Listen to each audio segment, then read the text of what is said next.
اعوذ باللہ من الشیطان الرجیم بسم اللہ الرحمن الرحیم انا اعطیناک الکوثر فصل لربک وانحر ان شانئک هو الابتر۔ محترم بھائیو، عزیز بزرگوں، ہم لوگ آخر کی صورتوں کا ترجمہ اور اس کا مطلب سمجھ رہے ہیں۔ انہی میں سے ایک صورت ہے سورہ کوثر، اور یہ حروف کی تعداد کے اعتبار سے قرآن مقدس کی سب سے چھوٹی اور سب سے مختصر صورت ہے۔ ہم میں سے اکثر لوگوں کو یاد بھی ہے، اور نماز میں ہم لوگ جب جلدی میں ہوتے ہیں تو اسی صورت کو پڑھتے ہیں۔ تو اس صورت میں بھلے یہ صورت دیکھنے میں بہت مختصر ہے، چھوٹی سی ہے، لیکن اللہ تبارک و تعالیٰ نے اس میں بڑی چیزیں اور بڑی بڑی باتوں کو بیان کیا ہے۔ قرآن مقدس کا یہ خاصہ ہے، قرآن کی یہ خصوصیت ہے کہ قرآن میں بڑی اور لمبی صورتیں بھی ہیں اور چھوٹی اور مختصر صورتیں بھی ہیں۔ اللہ تعالیٰ نے لمبی صورتوں میں جو باتیں بیان کی ہے، انہی باتوں کو خلاصے کے طور پر چھوٹی صورتوں کے اندر سمو دیا ہے۔ یہ اللہ تبارک و تعالیٰ کے کلام کی ایک خصوصیت ہے۔ تو اس صورت میں اللہ تبارک و تعالیٰ نے ہمارے نبی حضرت محمد صلی اللہ علیہ وسلم کا دفاع کیا ہے، آپ صلی اللہ علیہ وسلم کو تسلی دی ہے، اور کامیابی کے لیے کامیابی کی چابی، کامیابی کی کنجی اللہ تعالیٰ نے اس صورت میں بیان کی ہے۔ اللہ تعالیٰ فرماتے ہیں انا اعطیناک الکوثر، کہ اے نبی صلی اللہ علیہ وسلم یقین جانو کہ ہم نے تمہیں کوثر عطا کی ہے۔ فصل لربک وانحر، لہذا تم اپنے پروردگار کے لیے نماز پڑھو اور قربانی کرو۔ ان شانئک هو الابتر، یقین جانو تمہارا دشمن ہی وہ ہے جس کی جڑ کٹی ہوئی ہے۔ یہ اس صورت کا ترجمہ ہے، اور اس صورت کا ایک خاص پس منظر ہے۔ قرآن کی جو صورتیں ہوتی ہے، آیات ہوتی ہے، اس کا ایک خاص شان نزول ہوتا ہے۔ شان نزول کہنے کہ اس کا بیک گراؤنڈ، اس کا پس منظر، یہ کس کانسیپٹ میں یہ صورت، یہ آیت اتری ہے۔ تو اس کی شان نزول یہ ہے کہ نبی صلی اللہ علیہ وسلم، ہم تمام کو پتہ ہے کہ ہمارے نبی کی نرینہ اولاد یعنی مذکر اولاد دنیا میں زیادہ دنوں تک زندہ نہیں رہی۔ اللہ تبارک و تعالیٰ نے آپ کو 3 بیٹوں سے نوازا تھا، لیکن وہ لوگ بچپن ہی میں رحلت فرما گئے، اور اللہ تعالیٰ نے کسی مصلحت کی وجہ سے نبی صلی اللہ علیہ وسلم کے مذکر یعنی لڑکوں کو، مذکر اولاد کو دنیا میں زیادہ دن تک نہیں رکھا۔ تو کفار جو تھے وہ لوگ ایسے لوگوں کو جن کی مذکر اولاد نہ ہو ابتر کہا کرتے تھے۔ ابتر کہتے ہیں مقطوع النسل، کہ جس کا نسل آگے نہ چلے۔ ظاہر سی بات ہے کہ نسل اور خاندان بیٹوں سے چلتا ہے، تو جس کا بیٹا ہی نہیں ہوگا تو آگے اس کا نسل بھی نہیں چلے گا۔ عرب ایسے لوگوں کو ابتر کہا کرتے تھے، اور ایسے آدمیوں کو وہ لوگ نعوذ باللہ منحوس سمجھتے تھے۔ تو نبی صلی اللہ علیہ وسلم کے اولاد جب حضرت قاسم یا حضرت ابراہیم کا جب انتقال ہوا تو کفار مکہ آپ کو تانا دینے لگے اور کہنے لگے کہ ارے یہ تو ابتر ہو گیا، یعنی اس کی نسل ختم ہو گئی، اب آگے اس کی نسل نہیں چلے گی۔ ان کے کچھ سردار، ان کا خاص طور پر نام آتا ہے، عاص بن وائل ہے، عتبہ وغیرہ ہے، یہ لوگ اپنی مجلسوں میں کہا کرتے تھے کہ محمد جو نیا دین لے کر آیا ہے، تم لوگ زیادہ اس کی فکر مت کرو، اس کی تو کوئی اولاد ہے نہیں، جو ہی یہ اس دنیا سے جائے گا اس کا یہ دین بھی ختم ہو جائے گا، اس کا جو پیغام ہے، اس کی جو تحریک ہے، اس کا جو مشن ہے، یہ ختم ہو جائے گا۔ اس لیے کہ دنیا کا ضابطہ یہ ہے کہ باپ اگر کسی اچھے چیز کو شروع کرتا ہے، کوئی بزنس شروع کرتا ہے یا کوئی تحریک چلاتا ہے، تو آگے اس پیغام کو اس کی اولاد اور اس کے بیٹے لے کر چلتے ہیں۔ تو محمد صلی اللہ علیہ وسلم کی تو بیٹا ہی نہیں ہے، اولاد ہی نہیں ہے، مذکر اولاد ہی نہیں ہے، تو اس کا دین آگے پھیلے گا بھی نہیں، جو ہی یہ دنیا سے جائیں گے اس کا دین ختم ہو جائے گا۔ اور وہ لوگ اس طرح آپ کو تانا دیا کرتے تھے۔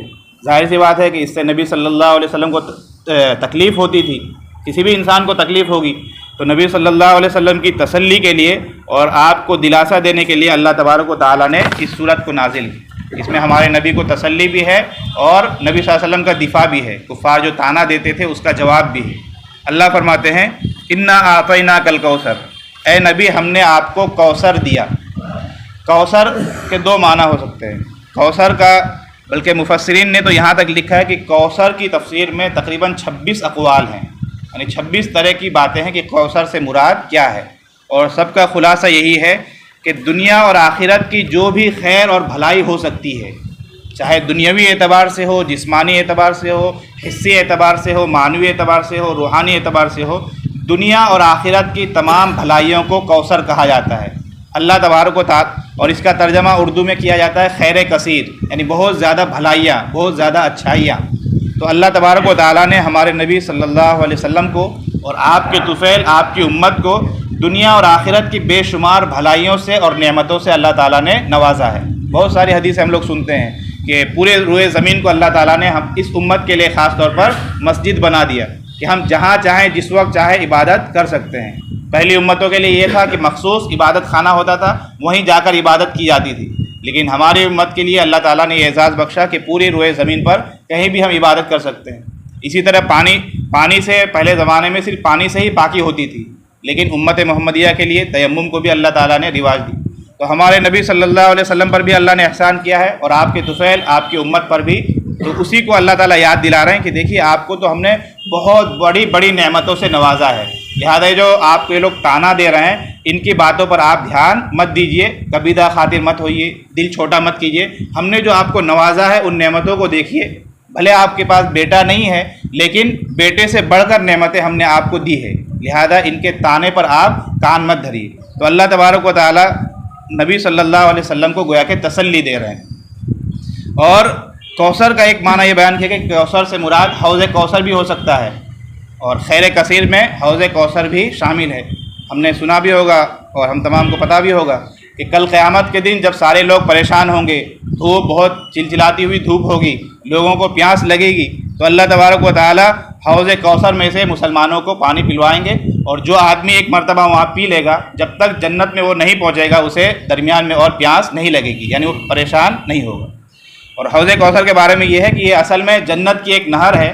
جنت سے 2 پرنالے اللہ تعالیٰ میدان محشر میں لائیں گے، اور وہاں پر ایک حوض بنے گا، اور اس کے ارد گرد ہیرے جواہرات لگے ہوں گے، اور یہ بھی آتا ہے کہ جو آب خورے ہوں گے، جو پینے کا وہاں پر پیالہ رکھا ہوا ہوگا، وہ ستاروں کی تعداد کی مقدار بلکہ اس سے بھی زیادہ ہوگا، اور اللہ کے نبی صلی اللہ علیہ وسلم مسلمانوں کو اس میں سے پلائیں گے۔ جو ایک مرتبہ پی لے گا پھر میدان محشر میں اسے اور پیاس نہیں لگے گی۔ ایک حدیث ہے، بخاری کی حدیث ہے، اللہ کے نبی صلی اللہ علیہ وسلم فرماتے ہیں، لمبی حدیث، اس کا مختصر سا ایک ٹکڑا میں عرض کروں کہ اس میں یہ ہے کہ بہت سارے لوگ آئیں گے تو فرشتے جو ہے بہت سارے لوگوں کے سامنے رکاوٹ ڈال دیں گے، ان کو آنے نہیں دیں گے۔ نبی صلی اللہ علیہ وسلم سفارش بھی کریں گے، بھائی یہ تو میری امت ہے، ان کو آنے دو، اور فرشتے جواب دیں گے کہ نہیں، آپ کو نہیں معلوم کہ آپ کے جانے کے بعد انہوں نے کیا کام کیا تھا۔ اور اس کا مطلب یہی ہے، مفسرین نے لکھا ہے، محدثین نے لکھا ہے کہ وہ لوگ ہوں گے جنہوں نے نبی صلی اللہ علیہ وسلم کے جانے کے بعد نئی نئی بدعتیں ایجاد کی تھی، یا وہ لوگ جن کے دل میں نفاق تھا، بظاہر وہ تو مسلمان تھے لیکن ان کا دل مسلمان نہیں تھا، اندر سے ان کے اندر نفاق تھا۔ تو گویا کہ بدعت کی اور نفاق کی یہ مذمت ہے کہ حوض کوثر میں سے ایسے آدمی کو پینا نصیب نہیں ہوگا۔ تو اللہ تعالیٰ وہی فرمانا ہے کہ انا اعطیناک الکوثر، اے نبی ہم نے آپ کو خیر کثیر دیا ہے، دنیا اور آخرت کی ہر بھلائی آپ کو دے دی ہے۔ یا دوسرا مطلب کہ ہم نے آپ کو حوض کوثر دیا ہے، جو بہت ہی بڑی نعمت ہے، بہت ہی بڑی چیز ہے۔ تو بھلے آپ کو بیٹا نہیں ملا لیکن اللہ تعالیٰ نے جو آپ کو ظاہری، باطنی، روحانی، جسمانی نعمتیں دی ہے، ان نعمتوں کو آپ یاد کیجئے اور ان نعمتوں سے خوش ہوئیے۔ ان معاندین پر اور ان نفرت کرنے والوں کی باتوں پر آپ دھیان مت دیجیے، گویا کہ نبی صلی اللہ علیہ وسلم کو تسلی دی جا رہی ہے۔ اور آگے اللہ فرما رہے ہیں فصلی لربک وانحر، جب اللہ نے آپ کو اتنی بڑی دولت دی ہے، اتنی بڑی نعمت دی ہے، تو اس کا حق یہ ہے، اس کا شکرانہ یہ ہے کہ آپ اپنے رب کو خوش کرنے کے لیے نماز پڑھیے اور قربانی کیجیے۔ اللہ تعالیٰ اپنے نبی کو فرما رہے ہیں کہ جب ہم نے آپ کو کوثر دیا، اتنی بڑی دولت دی، تو اس کا حق یہ ہے کہ آپ میری عبادت کیجیے، نماز پڑھیے اور وانحر، قربانی کیجیے۔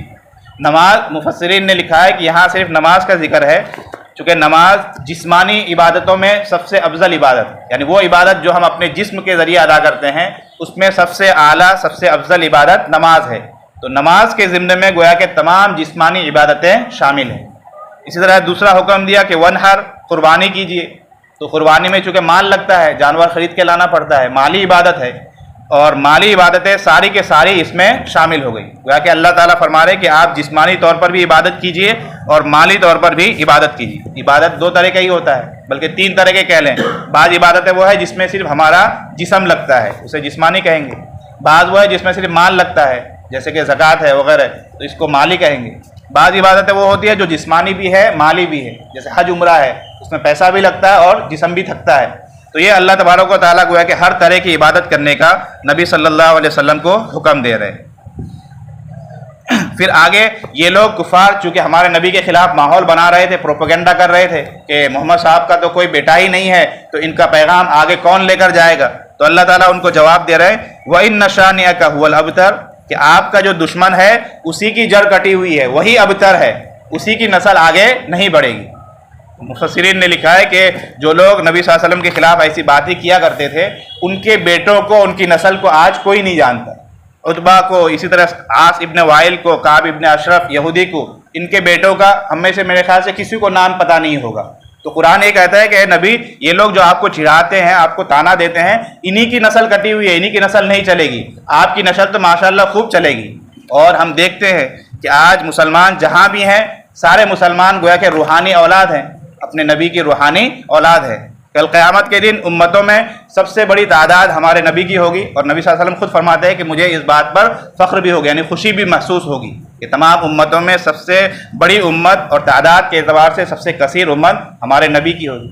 اسی طرح نبی صلی اللہ علیہ وسلم کی جسمانی اولاد بھی ہے۔ ہم تمام کو پتہ ہے کہ ہمارے نبی کی اولاد حضرت فاطمہ رضی اللہ تعالیٰ عنہا سے، یعنی آپ کی بیٹی کے ذریعے سے دنیا میں چلی ہے۔ اور جہاں بھی آج نبی کی اولاد ہے تمام مسلمان انہیں اپنے شرف کی نگاہ سے دیکھتے ہیں۔ ہم انہیں سید کہتے ہیں، سادات کہتے ہیں۔ سید کے معنی آتا ہے سردار۔ تو نبی کی اولاد کو ہم لوگ آج اپنی آنکھوں کا تارا بنائے ہوئے ہیں، تمام مسلمان اسے اپنا سردار اور اپنا رہنما، اپنا قائد، اپنا بڑا سمجھتے ہیں۔ تو اللہ تعالیٰ یہی فرما رہا ہے کہ یہ جو آپ کا دشمن ہے ان کی یہی ابتر ہے، انہی کی نسل نہیں چلے گی، ان کی اولاد کو کوئی جاننے والا نہیں ہوگا، آپ کی نسل بھی چلے گی اور آپ کی اولاد کی گویا کہ ہمیشہ عزت ہوگی۔ لہذا ان لوگوں کو اللہ تبارک و تعالیٰ نے جواب دے دیا۔ تو یہ لوگ جو تھے عاص ابن وائل، عقبہ، اسی طرح کعب ابن اشرف، تو ان کا جو نام ہم لوگ صرف ہم ان کا نام جانتے ہیں، وہ بھی نام برائی کے ساتھ ہم یاد کرتے ہیں، ان کی کوئی تعریف دنیا میں کرنے والا نہیں ہے۔ اور وہ بھی ان کا نام جو زندہ ہے وہ ہمارے نبی صلی اللہ علیہ وسلم کی وجہ سے، کہ آپ کی حدیث کی کتابوں میں نبی صلی اللہ علیہ وسلم کی جو حدیثیں ہیں، جو مفسرین نے، محدثین نے کتابیں لکھی ہے، ان کتابوں میں ضمناً ان کا تذکرہ آتا ہے، ورنہ ان کی اولاد کا، ان کی نسل کا کہیں پر کوئی عطا پتہ نہیں ہے۔ دنیا میں بہت سارے تاریخ داں ہیں، کوئی ان کے بارے میں نہیں بتا پائے گا، لیکن نبی صلی اللہ علیہ وسلم کی اولاد کے بارے میں اور آپ کی پوری نسل کے بارے میں پورا شجرہ محفوظ ہوتا ہے۔ جو بھی سید ہوتے ہیں، ریئل سید، صحیح معنی میں سید ہوتے ہیں، ان کے یہاں پورا شجرہ ہوتا ہے کہ ان کے والد کون، ان کے والد کون، پورے نسب کو گویا کہ اللہ تبارک و تعالیٰ نے محفوظ کر دیا ہے۔ تو یہ اس صورت میں نبی صلی اللہ علیہ وسلم کو تسلی دی جا رہی ہے۔ اب اس سے ہمیں کیا سبق ملتا ہے؟ تو اس میں آپ غور کیجئے کہ اللہ تعالیٰ فرما رہے کہ اے نبی، ہم نے آپ کو کوثر دیا، یعنی خیر کثیر دی، اور اس کے بعد فوراً اللہ فرما رہے کہ اے نبی آپ نماز پڑھیے اور قربانی دیجیے۔ کہ دو حکم، یعنی ایک احسان اللہ تعالیٰ یاد دلا رہے ہیں اور ساتھ میں پھر دو حکم بھی دے رہے ہیں۔ تو اس سے یہ پتہ چلتا ہے کہ اللہ تبارک و تعالیٰ جب کسی بندے کے ساتھ کوئی انعام کرے، کوئی احسان کرے، تو اس احسان کا حق یہ ہے کہ انسان اس کی شکر بجا لائے۔ اور شکر تو ایک یہ ہے کہ ہم زبان سے شکر ادا کریں، لیکن شکر کا کامل درجہ یہ ہے کہ انسان عملی طور پر اللہ کا شکر ادا کرے، اور نماز خاص طور پر 2 رکعت نماز پڑھے، جسے ہم شکرانے کی نماز کہتے ہیں۔ تو نماز چونکہ شکر کے معاملے میں سب سے کامل چیز ہے، کہ شکر ادا کرنے میں نماز کو سب سے اہم اور سب سے کامل مانا جاتا ہے، گویا کہ شکر کی تمام قسموں کو نماز شامل ہوتی ہے۔ لہذا ہمیں اگر کوئی دنیاوی اعتبار سے کوئی خوشی ملے یا کوئی نعمت ہمیں میسر آئے تو ہمیں چاہیے کہ ہم شکرانے کی نماز پڑھیں۔ علماء نے لکھا ہے کہ اگر کسی نعمت پر انسان شکرانے کی 2 رکعت پڑھ لیتا ہے تو اللہ تبارک و تعالیٰ اس نعمت میں اور اضافہ کرتے ہیں، وہ نعمت زائل جلدی نہیں ہوتی۔ تو ہمیں یہ چاہیے کہ جب بھی ہمیں کوئی اچھی چیز ملے تو ہم عبادت کریں اور اللہ تبارک و تعالیٰ کی طرف رجوع کریں۔ اسی طرح اس میں ایک لفظ ہے کہ فصلی لربک، کہ آپ نماز پڑھیے اپنے رب کے لیے۔ تو گویا کہ پتہ چلا کہ عبادت کرنی ہے اپنے رب کے لیے، خالص اللہ کے لیے، اس میں دکھلاوا، ریاکاری، نمود، دوسروں کو خوش کرنا، ایسی چیزیں نہ ہو۔ کل بھی یہ بات آئی تھی۔ تو گویا کہ اللہ تبارک و تعالیٰ اخلاص کی بھی تلقین کر رہے ہیں کہ عبادت ہمیں کرنی ہے محض اللہ تبارک و تعالیٰ کو خوش کرنے کے لیے۔ کسی اور کے لیے اگر ہم وہ عبادت کریں گے تو اسے شرک خفی، یعنی چھوٹا شرک کہا جاتا ہے، اور اس کی گویا کہ مذمت آئی ہے۔ اسی طرح تیسری بات اس سے یہ معلوم ہوتی ہے کہ یہاں دیکھیے کفار نبی صلی اللہ علیہ وسلم کے خلاف ماحول بنا رہے تھے، تو اللہ تعالیٰ کہہ رہے کہ آپ ان کی باتوں پر دھیان مت دیجیے، آپ عبادت میں لگیے۔ تو اگر دنیا میں ہم کوئی کام کرتے ہیں، خاص طور پر کوئی اصلاحی کام، کوئی اصلاحی مشن آپ لے کر چل رہے ہیں، اور لوگ آپ کے خلاف باتیں بنا رہے ہوں، تو آپ اپنا دل چھوٹا مت کیجیے، اس کام کو چھوڑیے نہیں، بلکہ آپ غور کیجیے کہ میں حق پر ہوں یا نہیں۔ اگر آپ حق پر ہیں تو اس کام کو کرتے رہیے اور اللہ کی طرف رجوع بڑھائیے. آپ کے جو دشمن ہیں وہ لوگ ایک نہ ایک دن خود جو ہے تھک ہار کر بیٹھ جائیں گے اور وہ لوگ نامراد ہوں گے. تو پتہ ہے چلا کہ جو نکتہ چینی کرنے والے لوگ ہوتے ہیں، معاندین ہوتے ہیں، ان کی باتوں کو سن کر حق بات سے رک نہیں جانا چاہیے، بلکہ حق کام کو لے کر اور آگے بڑھتے رہنا چاہیے. اسی طرح اس میں یہ بھی پتہ چلتا ہے، چوتھی بات، کہ اس میں اللہ تبارک و تعالیٰ نے کامیابی کے لیے گویا کہ ایک کنجی بیان کی ہے. اپنے نبی کو فرما رہے ہیں کہ فصلی لربک وانحر، کہ اے نبی نماز پڑھیے اور قربانی کیجیے. تو پتہ ہے چلا کہ اگر ہم لوگ بھی چاہتے ہیں کہ ہم کامیاب ہو جائیں اور ہماری دنیاوی زندگی جو ہے بالکل کامیابی کے ساتھ گزرے، تو ہمیں ان دونوں عبادتوں کو خاص طور پر کرنا پڑے گا کہ ہم نماز کی بھی پابندی کریں اور قربانی بھی کریں. قربانی میں تو ایک ہی ہے کہ جانور کی قربانی، اور سب سے افضل اور اسی کے ضمن میں یہ بھی ہے کہ اپنے نفس کی اصل انسان قربانی کرے، کہ اللہ تبارک و تعالیٰ کا حکم آ جائے تو اپنے نفس کو انسان مارے اور اللہ کے حکم پر عمل کرے، تبھی وہ انسان کامیاب ہوگا. مفسرین نے یہاں لکھا ہے کہ قرآن میں دوسری جگہ آپ پڑھیں گے تو نماز کے ساتھ اللہ زکوٰۃ کو ذکر کرتے ہیں، لیکن یہاں پر نماز کے ساتھ قربانی کو اللہ نے ذکر کیا ہے. اس کی وجہ یہ ہے کہ جو کفار مکہ تھے یہ لوگ بھی قربانی کرتے تھے، لیکن اپنے بتوں کے لیے. تو اللہ تعالیٰ فرما رہے ہیں کہ اے نبی آپ قربانی کیجئے، لیکن لربک، اپنے رب کے لیے قربانی کیجئے، تاکہ لوگوں کی اصلاح ہو جائے کہ جو جانور ذبح کی جائے گی یہ کسی بابا کے لیے، کسی مزار کے لیے، کسی اور کے لیے جانور کو چڑھایا نہیں جائے گا، جانور ذبح نہیں ہوگی، جانور کی قربانی جائز نہیں ہے، محض اللہ ہی کے لیے قربانی کرنی ہے. گویا کہ اس پیغام کو دینے کے لیے اللہ تعالیٰ نے یہاں پر نماز کے ساتھ قربانی کو ذکر کیا ہے. تو یہ دنیاوی اعتبار سے اگر ہم لوگ کامیاب ہونا چاہتے ہیں تو نماز سے اپنے دامن کو لگانا ہوگا، اور قربانی یعنی اپنے آپ کو قربان کرنے کے اپنے اندر صفت پیدا کرنی ہوگی. بلکہ علماء نے لکھا ہے کہ اگر کوئی قوم یہ چاہے، بلکہ ہم لوگ یہ چاہیں کہ ہم لوگ پھر سے ہماری وہی عزت وہی وقار لوٹ آئے جیسے کہ پہلے تھی، کہ ہم لوگ معزز کہلاتے تھے، بڑی ترقی کے حالت میں تھے، تو ایسے موقع پر انسان کو چاہیے کہ اپنے ذاتی مفاد کو قوم کے مفاد پر ترجیح نہ دے، بلکہ اپنی ذاتی مفاد کو قربان کرے اور قوم کے مفاد کو، قوم کے فائدے کو ہمیشہ مقدم رکھے. تبھی جا کر ہم لوگ اجتماعی طور پر کامیاب کہلائیں گے. اگر ہم نے اپنا فائدہ ہمیشہ مقدم رکھا اور قوم کے، سماج کے فائدے کو ہمیشہ پیچھے رکھا تو ہم لوگ قومی اعتبار سے اجتماعی طور پر کبھی کامیاب نہیں ہوں گے. تو اگر ہمیں کامیاب ہونا ہے تو قوم کے فائدے کو آگے رکھنا ہوگا، اپنے ذاتی فائدے کو ہمیشہ قربان کرنا ہوگا، تبھی گویا کہ ہم لوگ کامیاب کہلائیں گے.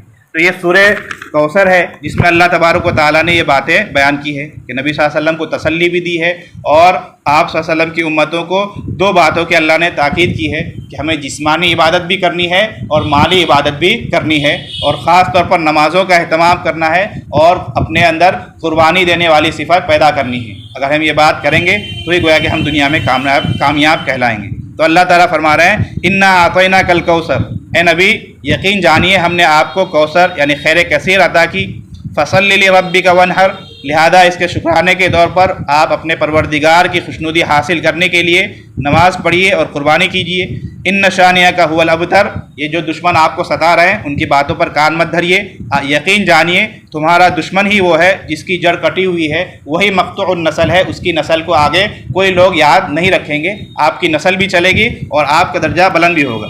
ہم لوگ دیکھتے ہیں کہ نبی صلی اللہ علیہ وسلم کا درجہ الحمدللہ اللہ تعالیٰ بلند کیے اور بلند کر رہے ہیں. دنیا میں جہاں بھی مسلمان ہیں ہر وقت پانچوں وقت نمازوں میں اذان ہوتی ہے، اشہد ان محمد رسول اللہ کی صدائے بلند ہوتی ہے. بلکہ علماء نے لکھا ہے کہ دنیا میں ہر گھڑی کہیں نہ کہیں اذان ضرور ہو رہی ہوتی ہے. تو گویا کہ 24 گھنٹے ہمارے نبی کی آواز اور ہمارے نبی کی شان بیان کی جا رہی ہے. اسی طرح کل قیامت کے دن سب سے اونچا مقام جو ہوگا اس کو کہتے ہیں مقام محمود. اسی لیے اذان کے بعد وہ جو دعا پڑھائی جاتی ہے کہ ہمارے نبی کو اللہ مقام محمود عطا فرما. اور مقام محمود یہی ہے کہ وہاں پر اللہ تعالیٰ کے نبی اللہ کے حضور سفارش کریں گے کہ اللہ حساب کتاب شروع کیجیے اور میری امت کی مغفرت کیجیے. ساری سفارشیں ہیں. تو یہ مقام محمود یعنی آخرت کا، قیامت کے دن کا سب سے اونچا مقام اللہ تعالیٰ اپنے نبی کو دے رہے ہیں. اس سے بڑا اور اونچا اعزاز کیا ہو سکتا ہے؟ تو یہ گویا کہ جو کفار ہمارے نبی کے خلاف باتیں بنایا کرتے تھے اس کی اللہ تبارک و تعالیٰ نے تردید کی اور اپنے نبی صلی اللہ علیہ وسلم کو تسلی دلائی ہے. آخری بات یہ رہ گئی کہ ہمارے نبی صلی اللہ علیہ وسلم کی اولاد کتنی ہیں. ہم تمام کو یاد ہوگا کہ ہمارے نبی کے 3 بیٹے ہیں، حضرت قاسم اور دوسرے ہیں حضرت عبداللہ. حضرت عبداللہ کا لقب ہے طاہر اور طیب، 2 لقب ہیں ان کا. اور تیسرے ہیں حضرت ابراہیم. یہ 3 ہمارے نبی کے بیٹے تھے لیکن بچپن میں ہی ان کا انتقال ہو گیا تھا. 4 بیٹیاں تھیں، حضرت زینب، اسی طرح حضرت رقیہ، حضرت ام کلثوم اور حضرت فاطمہ. لیکن نسل جو ہے حضرت فاطمہ سے چلی ہے۔ نبی کے جو نواسے ہیں ان میں سے ہم کو 2 کا نام یاد ہوتا ہے، حسن حسین، لیکن نبی صلی اللہ علیہ وسلم کے 5 نواسے ہیں۔ خود حضرت حسن کے ایک بھائی ہیں حضرت محسن، ان کا بچپن میں ہی انتقال ہو گیا تھا، کیونکہ حضرت فاطمہ رضی اللہ تعالی عنہا سے 3 بیٹے ہیں، حضرت حسن، حضرت حسین اور حضرت محسن، ان کا بچپن میں انتقال ہو گیا تھا، اور 2 بیٹیاں ہوئی زینب اور ام کلثوم، لیکن ان کی اولاد کا تذکرہ نہیں ملتی۔ اسی طرح حضرت ام کلثوم کی کوئی بیٹی نہیں، کوئی اولاد نہیں تھی۔ حضرت رقیہ سے ایک بیٹا ہوا تھا عبداللہ ابن عثمان، جو بچپن میں ہی وفات پا گئے تھے، گویا کہ ہمارے نبی کے یہ 4تھے نواسے ہیں۔ اور حضرت زینب کا ایک بیٹا تھا حضرت علی ابن ابی العاص، ان کا بھی بچپن میں انتقال ہو گیا تھا، اور ان کی ایک بیٹی تھی امامہ، نبی صلی اللہ علیہ وسلم ان سے بہت زیادہ لاڈ کرتی تھی۔ آپ نے فضائل اعمال وغیرہ میں پڑھا ہوگا کہ نبی صلی اللہ علیہ وسلم جب نماز میں ہوتے تھے تو یہ کندھے میں آ کر بیٹھ جایا کرتی تھی۔ تو یہ نبی صلی اللہ علیہ وسلم کے نواسے اور ان کی نواسیاں ہیں۔ اللہ تعالیٰ نے خلاف معمول نبی کی بیٹی سے گویا کہ ان کا سلسلہ چلایا ہے، اور جہاں بھی یہ دنیا میں ہے ہم لوگ ان کو عزت کی نگاہ سے دیکھتے ہیں، لہذا کفار جو آپ کو تانا دیا کرتے تھے گویا کہ اللہ تبارک و تعالیٰ نے ان کی تردید کر دی۔ اللہ تعالیٰ کہی سنی باتوں پر ہمیں عمل کرنے کی توفیق عطا فرمائے۔ آخر میں ایک بات کہ روزانہ ہم لوگ ایک سنت پر عمل کرنے کی نیت کرتے ہیں۔ آج کی سنت یہ ہے کہ ہم لوگ روزانہ ہی نہاتے، تقریباً روزانہ نہانے کی ضرورت پڑتی ہے، تو نہانے کا بھی علماء نے سنت طریقہ لکھا ہے۔ میرے شیخ جن سے میں نے بخاری پڑھی، حضرت مفتی اسماعیل صاحب کچھولوی دامت برکاتہم، انہوں نے بڑے آسان انداز میں نہانے کا طریقہ سمجھایا تھا کہ نہانے کا سنت طریقہ یہ ہے کہ جب آپ باتھ روم جائیں، جب آپ نہانے کے لیے جائیں تو اس سے پہلے اگر پیشاب وغیرہ کی حاجت ہو تو پیشاب وغیرہ کر لیں، یا اگر حاجت نہیں ہو تو باتھ روم جانے کے بعد سب سے پہلے دونوں ہاتھوں کو کلائی سمیت دھونا ہے۔ سب سے پہلا کام دونوں ہاتھوں کو کلائی سمیت دھوئیں۔ اس کے بعد دوسرا عمل یہ ہے کہ استنجا کریں۔ اردو کی کتابوں میں آتا ہے استنجا کرنا، اس کا مطلب کبھی کبھی ہم لوگ یہ سمجھ لیتے ہیں کہ پیشاب پاخانہ کرنا۔ پیشاب پاخانہ کرنا نہیں، بلکہ استنجا کا مطلب ہے کہ آگے اور پیچھے کے راستے کو دھونا، یعنی پیشاب کے اور پاخانہ کے راستے میں پانی بہانا، چاہے وہاں نجاست لگی ہوئی ہو یا نجاست لگی ہوئی نہ ہو۔ تو یہ دوسرا عمل ہوا کہ دونوں ہاتھ دھونے کے بعد استنجا کرے، یعنی پیشاب پاخانہ کے راستے میں پانی بہانا ہے۔ پھر اگر بدن میں کہیں نجاست لگی ہوئی ہے، واجب غسل آپ کر رہے ہیں، بدن میں کہیں نجاست ہے تو اس نجاست کو دھوئیے، نجاست نہیں لگی ہے تو کوئی بات نہیں۔ اس کے بعد تیسرے نمبر پر مسواک کیجئے یا برش کیجئے، برش کرنے کے بعد وضو کیجئے۔ جس طرح نماز کے لیے آپ وضو کرتے ہیں مکمل کمپلیٹ اسی طرح وضو کرنا ہے، جس طرح نماز کے لیے اطمینان سے 3 مرتبہ دھو کے وضو کرتے ہیں، مکمل اسی انداز میں وضو کرنا ہے۔ اور چوتھے نمبر پر اب بدن پر پانی بہائیں گے۔ پانی بہانے کا ایک طریقہ یہ ہے کہ سیدھا سر سے شروع کیا جائے، لیکن مناسب اور بہتر انداز یہ ہے کہ سب سے پہلے 3 مرتبہ دائیں طرف پانی بہائیں، 3 مرتبہ بائیں طرف اور 3 مرتبہ سر میں، پھر پورے بدن پر پانی بہائیں گے، پھر بدن کو رگڑیں گے، ملیں گے، اور اس میں صابن لگانا ہو، شیمپو لگانا ہو، جو بھی آپ کو استعمال کرنا ہو وہ استعمال کیجئے۔ پھر پورے بدن پر پانی بہائیے، اس کے بعد تولیہ استعمال کیجئے اور کپڑا چینج کر کے باہر آ جائیے۔ تو یہ گویا کہ غسل کرنے کا سنت طریقہ ہوا۔ پھر سے میں بتا رہا ہوں کہ 4 عمل آپ یاد رکھیں۔ سب سے پہلے دونوں ہاتھ دھونا ہے، دوسرے نمبر پر استنجا کرنا ہے، یعنی پیشاب پاخانہ کے راستے کو دھونا ہے، بدن پر نجاست لگی ہو تو اسے دور کرنا ہے، اور تیسرا کام کہ مسواک یا برش کرنے کے بعد وضو کرنا ہے، اور چوتھا کام کہ پہلے دائیں طرف پھر بائیں طرف پھر سر میں 3 مرتبہ پانی بہانا ہے، اور پورے بدن پر پانی بہا کر رگڑ کے صاف کرنا ہے اس کو۔ برش صابن یا شیمپو جو آپ استعمال کرتے ہو وہ استعمال کیجئے اور پورے بدن پر پانی بہائیے۔ یہ سونے کا مسنون عمل ہے۔ اس طرح اگر ہم نہائیں گے تو انشاءاللہ ہمارا نہانا بھی عبادت میں شمار ہوگا۔ اللہ تبارک و تعالی عمل کرنے کی توفیق عطا۔ بسم اللہ الرحمن الرحیم۔ اللهم لا احصي ثناء عليك انت كما اثنيت على نفسك ربنا آتنا في الدنيا حسنة وفي الآخرة حسنة وقنا عذاب النار۔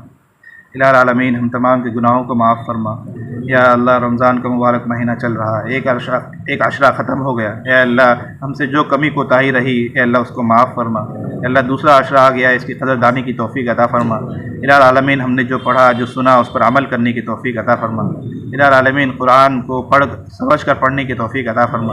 اے اللہ قرآن سمجھنا ہم تمام کے لیے آسان فرما، اس کے اسباب اور وسائل پیدا فرما۔ الہ العالمین ہم تمام کے جو بھی جائز مقاصد اپنے خزانہ غیب سے پورا فرما۔ اے اللہ ہم تمام کی مغفرت فرما، ہمارے جو مرحومین ہیں رشتہ دار اس دنیا سے جا چکے ان کے درجات بلند فرما۔ اے اللہ ہماری بھی آخرت کو بہتر بنا، دنیا کو بھی بہتر بنا۔ الہ العالمین ہمارے بھی ایمان کی حفاظت فرما، آنے والے نسلوں کی بھی ایمان کی حفاظت فرما۔ جو مانگا وہ بھی عطا فرما، جو مانگنا تھا مانگ نہ سکے اپنے فضل سے عطا فرما۔ ہمارے دعاؤں کو نبی کریم صلی اللہ علیہ وسلم کے صدقے طفیل قبول فرما۔ وصلی اللہ علی خیر خلقہ وآلہ واصحابہ وذریاتہ اجمعین برحمتک۔